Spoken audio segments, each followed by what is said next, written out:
This is the book of Genesis, chapter 3, verse 16. And unto the woman he said, I will greatly multiply thy sorrow and thy conception. In sorrow thou shalt bring forth children, and thy desire shall be to thy husband, and he shall rule over thee. First and foremost, I want to give all praises, honor, and glory to the Heavenly Father's only begotten Son, Yahweh, Bahashem, Yahweh Shai, Bahashem, Rakakwadash. Double honors to our apostles and elders, a great millstone for teaching us this truth according to the Bible and read well. Now Shalom, our sincere argument throughout the four corners of the earth, pushing this truth through diligence and sincerity and in charity. And now Shalom to all you sincere followers, believers of Yahweh, Bahashem, Yahweh Shai, through the world ignorantly and still willingly calls God in Jesus Christ. You men, women, and children of hopeful elect, Shalom. I'm not quite sure what I'm going to title this lesson, but somewhere along the lines of, the Israelite women, the so-called Negro or Black, Latino, Hispanic, Native American woman. All right. According to the Bible, your career is to be to your husband. And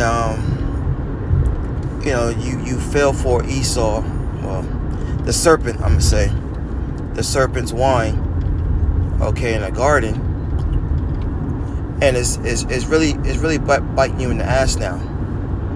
A lot of women are upset with how their lives have turned out to be by putting their careers first, the things they want to do. And, they're sitting back, on their latter end of their life, and they're trying to see where they went wrong. Now they want children. Now they want a family. But in their ages, they're currently too old to have children. All right, they're already stuck in their ways. You can't teach them nothing. And it's all because you chose the way of the serpent. All right, the scriptures say the Lord gave him straight commandment. So it just came what they should do to live. That's Second Ezra. Matter of fact, let's go to that real fast.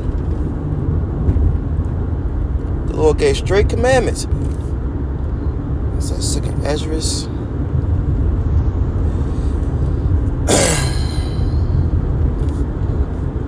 I'll start at 20. It says, For there be many that perish in this life, because they despise the law of Yahweh that is set before them.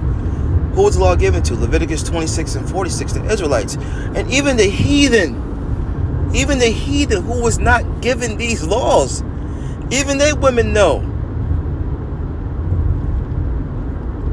My success depends on what my man wants. My man's success.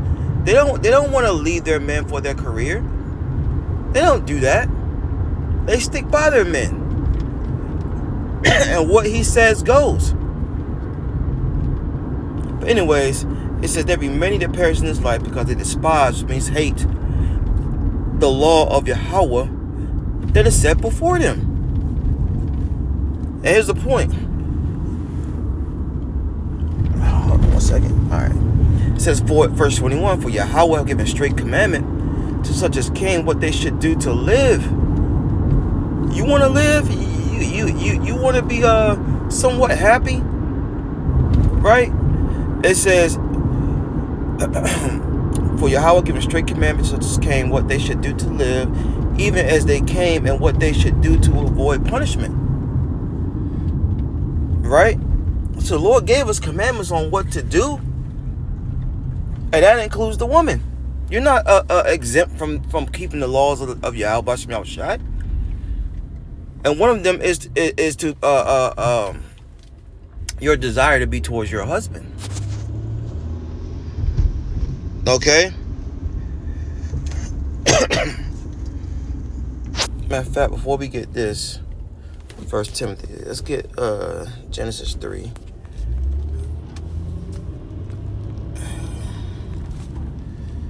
Where is it at?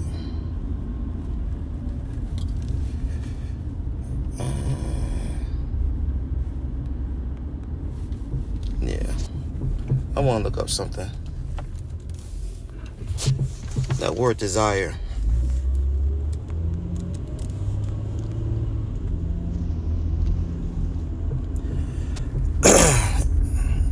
All right, in the Hebrew, let's see if they can pronounce it. Strong's H8669. Teshuka. Teshuka. All right, it says a desire, longing, craving. All right, so your craving, what you long for in life, should be to what your husband wants. Because he has the rule over you. He's supposed to have the rule over you.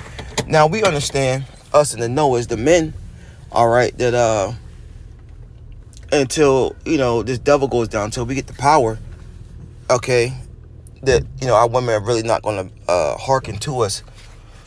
But this lesson is really on the woman wondering why she has failed, right? Given all the resources to so-called live a good life and prosperous life, but at the end of the day, you fail because you're created to be a servant, just like the men are created to be servants to Yahweh Shem Shai.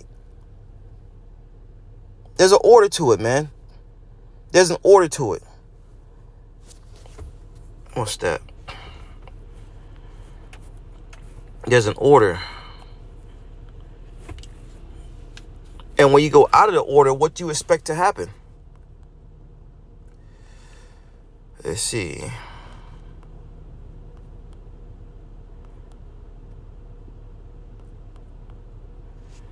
Let me see here. It might be 2 Corinthians.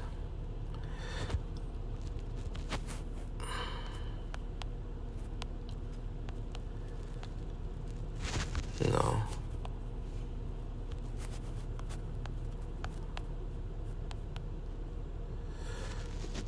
Let me see.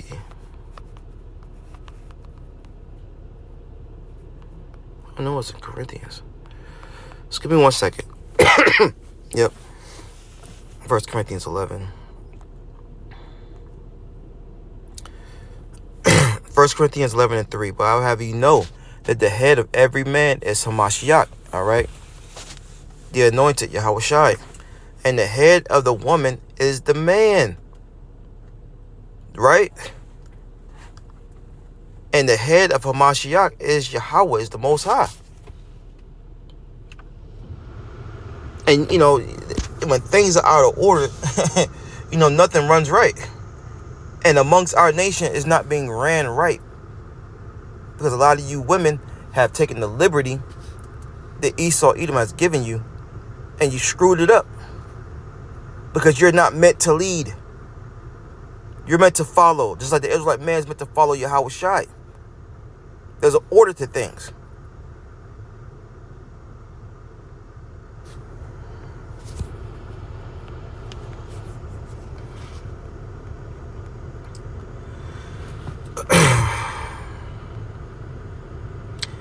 This is Titus 2:3. It says, the aged woman likewise, that it be in the behavior as becoming holiness, not false accusers, nor give too much wine. Teachers of good things. And that's, the role of the older women. All right. But if they haven't been groomed a certain way, all right, up under, really a man of the Lord. All right. That's how these women supposed to be up under the authority of a man of the Lord. Because we're going to teach you the right way. But these women, they don't want that. And then when they do want a man, they want a man that's in the streets. They want a man that is of no benefit to them. Part of this lesson is sparked by conversation I had with a co-worker. And they was saying how their sister-in-law was dealing with this dope dealer. Had the baby all up in the trap house, and she think having a baby by him will make him change and all this, that, and the third.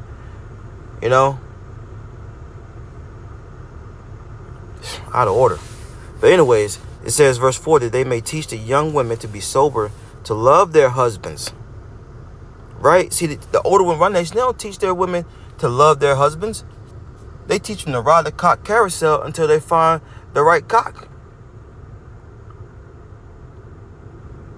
And you're not going to find the perfect man. All right? You're supposed to be perfect for the man, not the man be perfect for you. And by the time a lot of you Israelite women wake up to realize that, it's going to be too late. And it's going to be a time called Jacob's trouble. All that independent, all that, I got it. I don't need no man for nothing. You're going to have to stand on that in that day. You're going to have to stand on that in that day. And we're already in that day. It's just going to get worse. Job loss. I saw 2 N-dubs last week living out of their car. Living in their car. So things are going to get worse, man. It says in verse 4 that they may teach the young women to be sober, to love their husbands, to love their children. And back here about a couple months ago, I saw a video, which I think that video was here in North Carolina, where a woman dropped off her 3 children with her mother's house and said, I don't want them. She said she didn't want them. And that her new man didn't want no kids. And they just wanted to go and live their life. They just wanted to go and live their life. That's not loving your children. Right? It says to be discreet, chaste, keepers at home. That's what a real man wants. Real man don't want his woman out in the streets. He wants to be at home. Right? It says good, obedient to their husbands. Remember, we read in Genesis, your desires to be towards your husband. Not no, okay, babe, it's girls' night out. None of that madness, man. I'm staying late to work on this portfolio so I can move up in the ranks. The hell with that. If your man don't want you working, you don't need to be working. He wants you to stay home, take care of the kids, take care of the children. Plain and simple. And your life will be a whole lot easier. It says that the word of Yahweh be not blasphemy. That's right. But what? The women of our nation, they blaspheme the words of the Lord. Not all of them. Right now, you got the elect woman turning back to Yahweh Shem Shai, and that's good. And if you're so-called single, just stay single. The Lord's going to bring you a servant. He's going to bring you one of his servants. All right?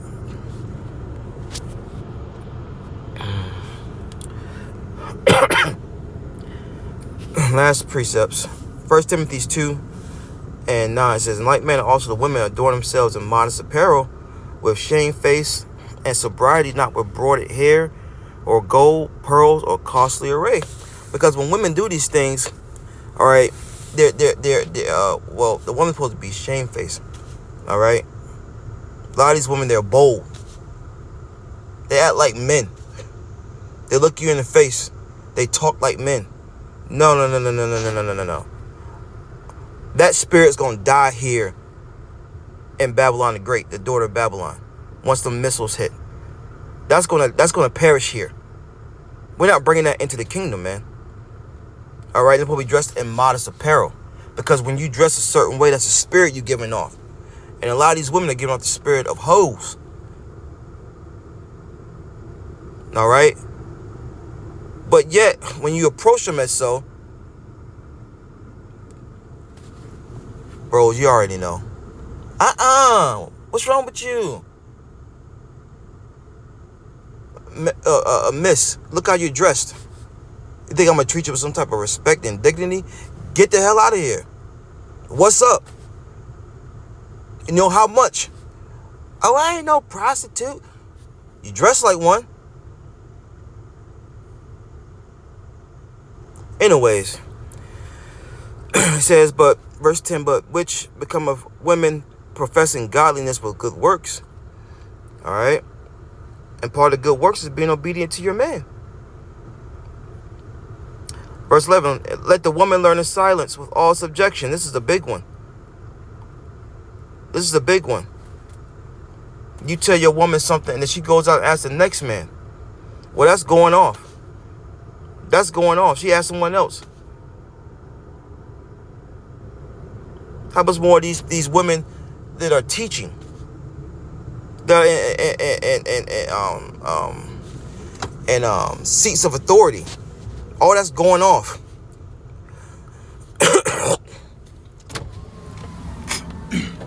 Verse 12, it says, but I suffer not a woman to teach, nor to observe authority over a man, but to be in silence.